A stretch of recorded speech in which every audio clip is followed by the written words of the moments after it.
Alors bonjour à tous, aujourd'hui je vous parle pour mon partage éthique de l'article de la page 31 qui se nomme Should this be the last generation?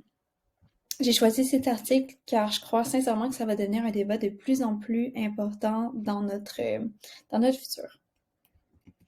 Pour résumer l'article, donc l'auteur essaie de comprendre la raison de pourquoi certaines personnes disent ne pas vouloir avoir d'enfants.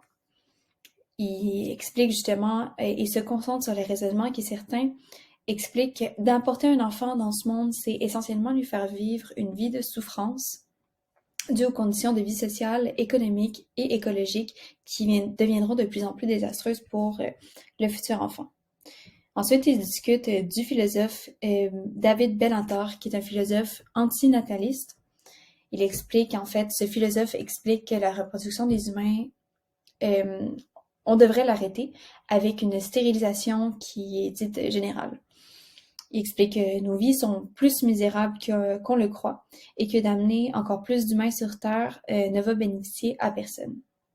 Selon mon analyse, cet article, dans cet article, le thème le plus important est celui du bien ou du mal. Il faut comprendre que pour répondre à un débat qui est aussi important et qui est aussi grand, il faut se baser sur des valeurs fondamentales qui sont propres à chacun. Justement, Singer termine l'article en disant qu'il n'est pas d'accord avec cette façon de voir les choses et qu'il est optimiste par rapport à la continuation de la vie humaine. Il pose cette question justement, est-ce que la vie vaut la peine d'être vécue? Donc, Singer s'inscrit dans la philosophie éthique de l'utilitarisme. C'est une théorie de la moralité qui préconise des actions et qui favorise en fait le bonheur et veut éviter tout ce qui apporte le malheur et prévienne la douleur.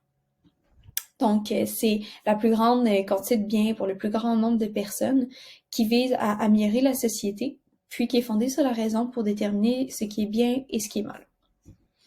Autant que je suis d'accord avec Singer sur le fait qu'il faut viser à améliorer la société en se basant sur le bien et le mal, je crois pas qu'on doit se baser sur ce qui nous apporte du bonheur ou ce qui évite le malheur et la souffrance. En fait, je crois que cette philosophie n'est pas celle qui va nous apporter justement la vie la plus digne d'être vécue. J'aimerais vous parler justement de deux sources d'inspiration que je vous invite fortement à écouter ou à lire. Le premier, c'est un podcast qui se nomme Radically Genuine. C'est un psychologue behavioriste et je veux vous parler spécifiquement d'un épisode qui parle de si on crée notre propre paradis ou enfer sur Terre. En fait, c'est une discussion autour de nos décisions face à nos valeurs qui sont importantes pour nous sur le stoïcisme, qui est une approche philosophique sur la vertu, la morale, la logique. Puis, comment avec tout ça, on peut créer une vie qui est digne d'être vécue.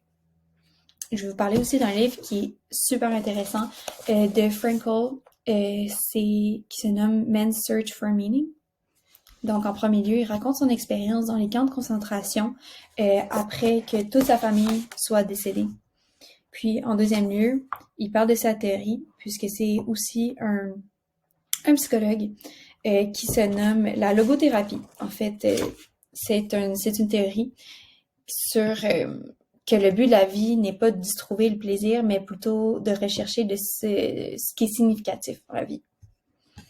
Donc, en bref, je crois que la décision d'avoir un enfant ou non doit pas être basée sur la peur ou la souffrance, car en fait, tous les humains vont en vivre. Je ne crois pas non plus que ça doit être basé sur le bonheur futur de l'enfant, car le but de la vie n'est pas nécessairement que le plaisir, mais je crois personnellement que c'est plutôt sur la recherche de son épanouissement, puis une compréhension plus profonde du sens de la vie. Je vous remercie, puis j'espère que ça va justement vous avoir un peu plus intéressé à ce sujet. Merci.